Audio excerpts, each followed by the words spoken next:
पहले चरणजीत सिंह सापरा जी, कुल मिलाकर एमपी, राजस्थान, छत्तीसगढ़, अगर तीनों हार गए सापरा जी, आपके लिए तो बहुत बुरी खबर हो गई है। पिछली बार तीनों जीते थे आप, सापरा जी। ठीक है, निश्चित रूप से अगर हम तीनों में नहीं जीत पाते हैं तो ये चिंताजनक बात है। राजस्थान में तो मैं समझता हूं कि जैसे कहा जाता है कि रिवाज नहीं बदला और उस दौर से चले हैं हम, लेकिन मध्य प्रदेश जो है, जहां पर कांग्रेस को काफी आशा थी कि हम वहां पर जीत करके आएंगे, मेरे ख्याल से उसके अंदर हमको बहुत ठीक तरह से, सटीक तरह से इंट्रोस्पेक्शन हमको करना पड़ेगा। छत्तीसगढ़ में अभी भी हम अपने फिंगर्स क्रॉस रखते हैं, क्योंकि जैसे मैंने पहले कहा कि बहुत सारी सीटें ऐसी हैं, करीबन 20 से 25 सीटें ऐसी हैं जहां पर बहुत कम अंतर होगा, तो अपने को और थोड़े देर रुकना चाहिए, 1-1.5 घंटा और रुकने की जरूरत है। लेकिन निश्चित रूप से कांग्रेस पार्टी को आत्मनिरीक्षण तो करना पड़ेगा। आप बहुत कम शब्दों में अपनी बात कह रहे हैं आज सापरा जी। 24 से पहले आप तो मान के चल रहे थे, दावे थे आपके 5 जीतेंगे, 5-0 जीतेंगे, 4-1 जीतेंगे। अब अगर 3-1 हो गया ये, यानी आप सिर्फ दक्षिण भारत जीत रहे हैं, हिंदी पट्टी पूरी बीजेपी जीत रही है। देखिए, बहुत बुरी खबर है आपके लिए।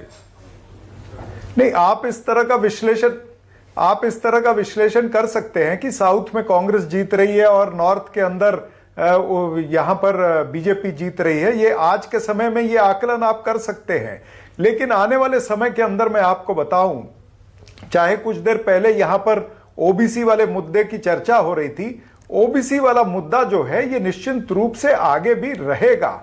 ये आप एक मुद्दे को एक चुनाव के साथ में खत्म नहीं कर सकते हैं, और अनेक मुद्दे रहेंगे। 2024 के लिए ये मोदी वर्सेस मुद्दा होगा, उसमें अनेक मुद्दे होंगे। ओके, ऑल राइट, जरा वो तस्वीर फिर से दिखाइए जो थोड़ी देर पहले अभी हम दिखा रहे थे स्क्रीन पर। शिवराज सिंह चौहान और ज्योतिरादित्य सिंधिया गले मिलते हुए और एक दूसरे को बधाई देते हुए। अनुराधा जी, क्या हम ज्योतिरादित्य सिंधिया के योगदान को मध्य प्रदेश की जीत में क्या हम कम करके आंक रहे हैं क्या? क्योंकि जब से वो आए हैं उसके बाद से ही बीजेपी की सरकार भी आई, फिर बची भी बाई इलेक्शन के बाद, और इतनी बड़ी जीत में आपको मानना पड़ेगा ज्योतिरादित्य का योगदान तो होगा। नहीं, इसमें सबसे बड़ी बात है जो मुझे लगता है वो ये देखना होगा कि जो ये नया मोदी जी ने खास करके और अमित शाह ने एक राजनीति में एक नए कल्चर की शुरुआत की है, जबरदस्त काम करना।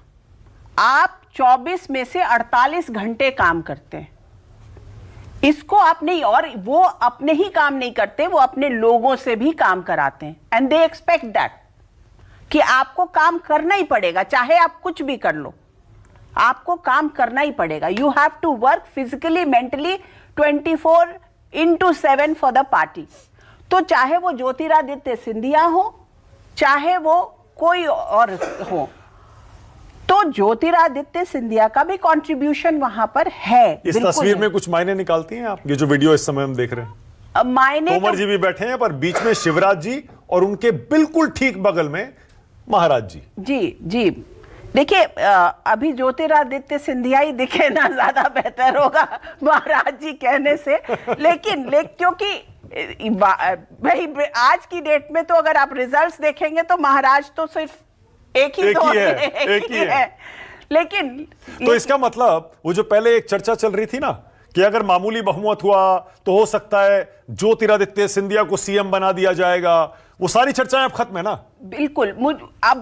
मुझे लगता तो यही है, क्योंकि ये एक चीज मैं इसमें देख रही हूं, मैं सतरप्स की वापसी देख रही हूं। इस पूरी राजनीति में रमन सिंह 1 महीना पहले तक इतने एक्टिव कहीं पर दिखते नहीं थे, आप देखिए, और उनके नॉमिनेशन में मतलब, तो वो मैं सतरप्स की वापसी देख रही हूं।